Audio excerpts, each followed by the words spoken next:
Nako po, magandang araw sa inyong lahat. Mainit na naman po ang mga salita. Maanghang ang mga salita na binitawan ni Auntie Claire, ang ating paboritong presidential spokesperson dahil sa kanya patuloy ang paglubog ni Marcos Jr.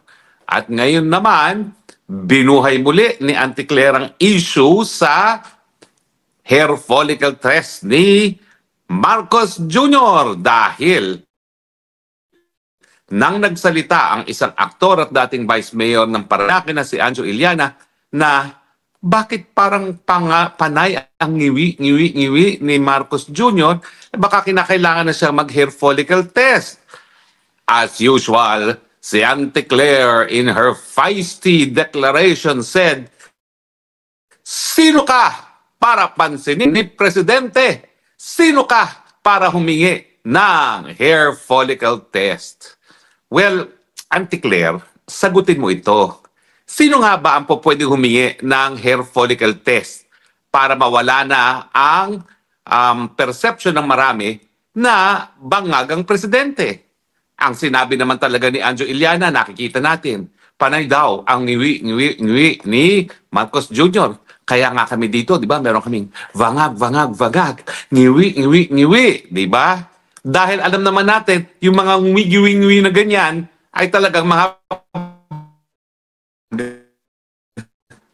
And yet, si Anjo Iliana, na isang Pilipino, isang mamamayan, na ang alam ko sa batas, at pareho naman tayong abogado, Auntie Claire, sa batas may karapatan na magkaroon o makalap ng impormasyon na nakakaapekto sa kanyang pang-araw-araw na buhay, ay may karapatan na humingi ng hair follicle test sa ating presidente.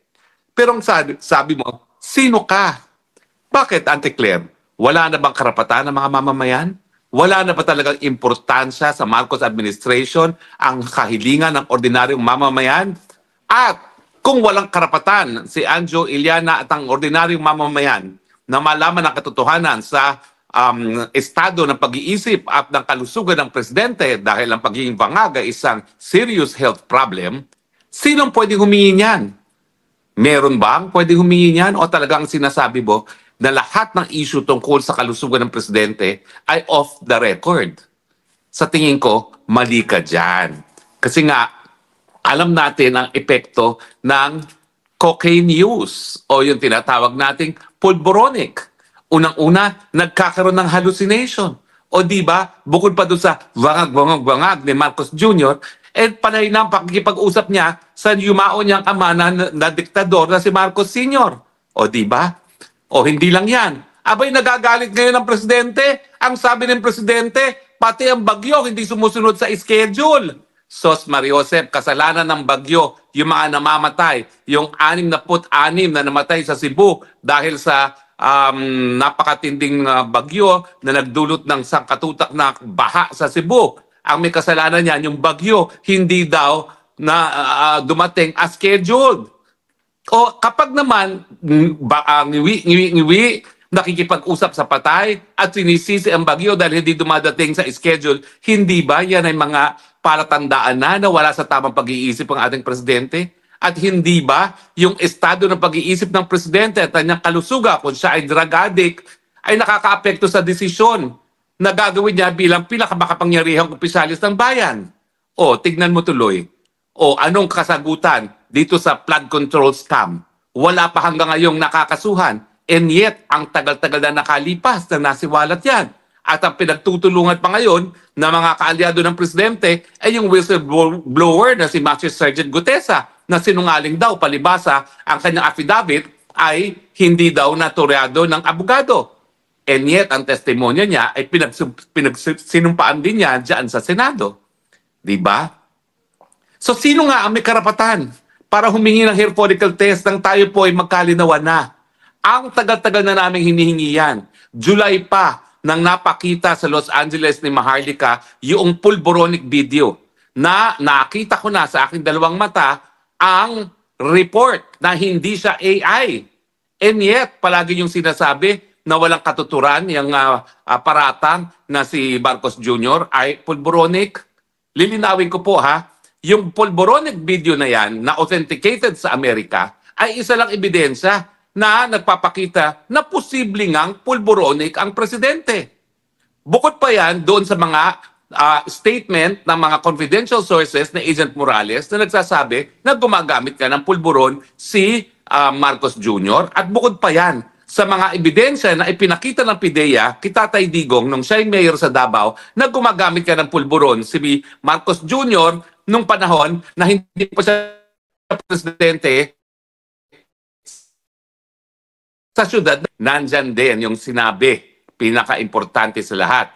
Ang sinabi ni, sino ba itong nagsabi nito? Si Cathy Binag, na talagang gumagamit ng pulburon ang mag-asawang Marcos Jr. dahil ang kanyang dating boyfriend na malapit kay Marcos Jr. ay gumagamit din kasama ni Marcos Jr.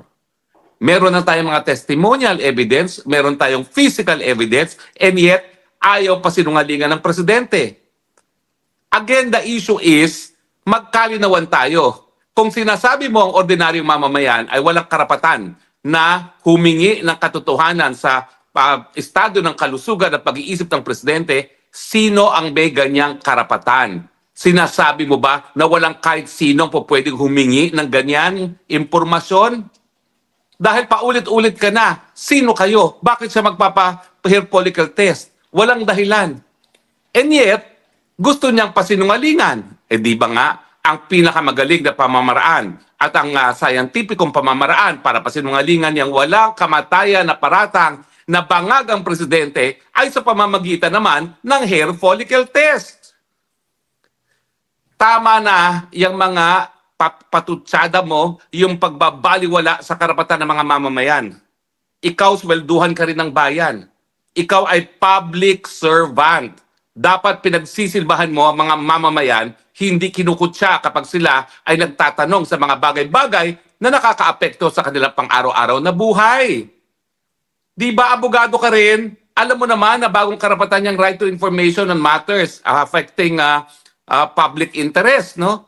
Bakit ayaw mong ibigay yan? Di ba katungkulan mo yan? Ikaw nga ang spokesperson. Kung ayaw pumayag ni Marcos Jr., ikaw ay abogado, ikaw ay talagang tagapagsalita niya, ikaw na mag-advise na may karapatan ng mamamayan na humingi ng ganyang hair follicle test. Lalong-lalo na, nakikita natin ang resulta ng pagiging presidente ni Marcos Jr. Number 1, pinakamababang balor ng piso. Okay? Number 2, pinakamasamang performance ng stock market, mas malala pa kung ikukumpara sa panahon ng COVID. Mantakin mo, Auntie Claire, paano mo mai-explain ngayon na yung stock market mas malala pa ngayon kaysa sa panahon ng COVID? COVID na saradong lahat. And yet, ang stock market hindi naman bumagsak sa ganitong level na under 6,000 na. At ang piso hindi rin bumagsak sa ganitong level na halos 60 na. O ano pa? Ito nga, sunod-sunod na mga baha. Wala namang nakikitang benepisyo yung pinagyabang na 5,500 flood-controlled projects na natapos di umano ni Marcos Jr. At ang katunayan na sa flood control alone, halos 1 trilyones nang nagasto sa unang 3 taon pa lang ng kanyang pagiging presidente. At ngayong galit na ang taong bayan, abay, wala pa rin pinasasagot, wala pa rin pinananagot, wala pa rin hinahabol, wala pa rin kinakasuhan, at ang alam natin, meron ng testimonya na sangkot sa pandarambong ng pondo ng flood control ay ang presidential first cousin at dating speaker, Tambaluslos at ang Zaldico. Tignan mo ngayon ang ginagawa ng ICI mo. Ang Davao City, wala naman sa top 20 na nakuhang pondo sa flood control. And yet, Davao City ngayon ang pinupuntirya. Bakit hindi puntiryahin ng Bulacan at Cebu na number 1 and number 2 sa mga pondong nakalap dito sa mga maanumalyang flood control projects? Ay nako, Auntie Claire, kung sasabihin mo na walang karapatan ang gaya ni Anjo Iliana na tanungin kung totoo ba na bangag ang presidente mo, sino may karapatan? At para bagang wala ng karapatan ng kahit sino na masiguro na ang ating presidente ay merong sapat na kakayahang mamuno. Ano pa ba gusto mong mangyari? Tuluyan ang bumagsak ng ekonomiya ng Pilipinas. Successful na kayo. Kasi yan na nga ang pinakamatindi, pinakabagsak na level ng stock market at pinakabagsak na balor ng ating piso. Susunod na dyan, ang wala na namang tigil na pagtaas sa presyo ng bilihin dahil habang bumababa ang balor ng piso, siyempre tataas ang presyo ng lahat ng bilihin, lalong-lalo na yung mga bagay-bagay na inaangkat natin at halos lahat naman inaangkat natin. Pangunahin na ang gasolina at langis. Di ba?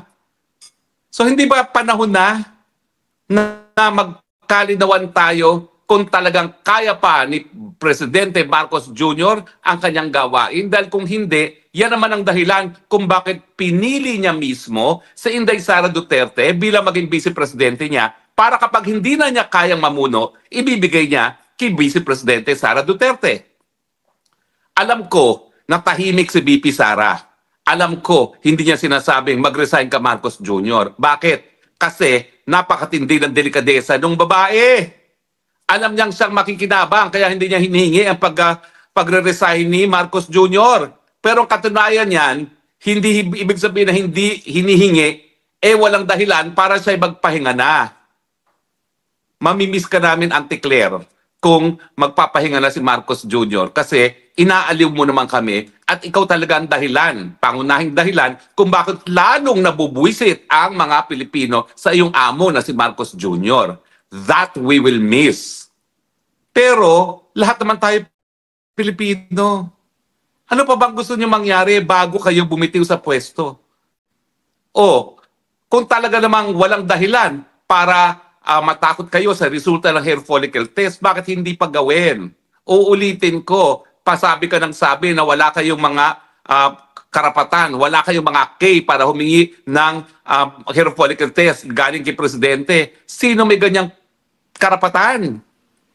Ano ba? Pamilya niya? Pamilya niya, alam na nilang kasagutan yan eh. Sabi nga ni Cathy Binag, it's a conjugal event, yung paggagamit ng pulboronic sa kanilang tahanan. Diba? Nako, alam mo, kapag hindi kayo nagkusa, naunahin ang interes ng bayan at bumitiw na sa pwesto, magkakatotoo talaga yung sinabi ni Tatay Digong nung inera ng 2024 nung linunsad ang hakbang na maisog.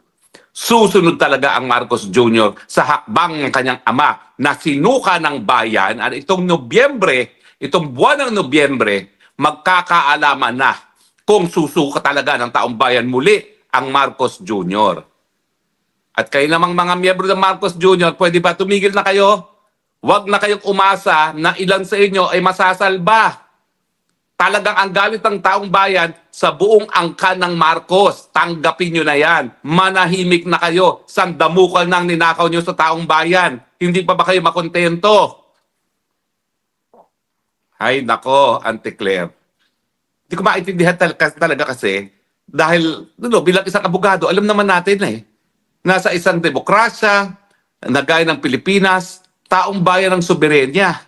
Pero yung babaliwalain mo yung karapatan nila, malaman kung talagang nasa tamang pag-iisip pag gumawa ng desisyon ng presidente para malutas ang problema ng bayan. Although alam natin, wala na talaga siyang kakayahan.